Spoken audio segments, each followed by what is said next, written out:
चाल पोरी घे कारलं, कारल्याचं काप मागचं पुढचं शेपूट 2 भाग करा, लंबा कापा पाडा.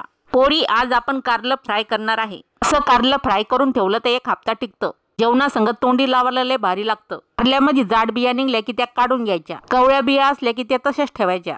कारलं कापणं झालं की कारल्यावर टाका मीठ, त्या 1 लिंबू मीठ टाकल्यानं कारल्यामध्ये जेवढा पण कडूपणा असेल तो कमी होईल. फक्त 20 मिनिटं कारलं मुरत ठेवायचं. नंतर कारल्याचं सर्व पाणी काढून टाकायचं. ध्यानात घे पोरी, ही स्टेप करणं गरजेचं आहे. तेव्हाच कारलं कुरकुरीत बनतं. सांग बरं पोरी, तुनं पण केले का कधी कुरकुरीत कारले? ही पद्धत सांग बरं मला.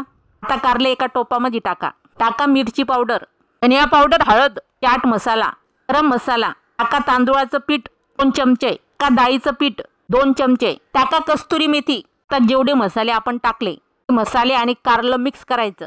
पाण्याचा वापर अजिबात करायचा नाही. तर अजून लिंबू पिळायचं. पाणी टाकलं तर जास्त दिवस टिकणार नाही कारलं. पोरी डाळ भाता संग तोंडी लावायला जबरदस्त रेसिपी आहे. नसन केली तर एकदा तरी करून बघ. मला आवडतं कारलं, त्याला ही रेसिपी फारच आवडन. आता कढईमध्ये तेल टाक. तेल तपलं की पहिलं एकच कारलं टाकायचं. बघायचं तेल तपलं की नाही. कारलं वर आले की बाकीचे कारले टाकायचे. आता हे कारले टाकल्यानंतर चांगले कुरकुरीत होईपर्यंत तळायचे. आता इथं लक्षात ठेव, जो आपण कारल्याला मसाला लावलेला आहे तर अर्धा मसाला तेलामध्ये पडतो, म्हणून टेन्शन घेऊ नको पोरी. पडणारच आहे म्हणून त्याला पडू दे. फक्त पोरी कारले कुरकुरीत तळायचे, ठेवशील जाळून. चाल मग पोरी, आता ठोक 1 लाईक. चला आता झाले कुरकुरीत फ्राय कारले.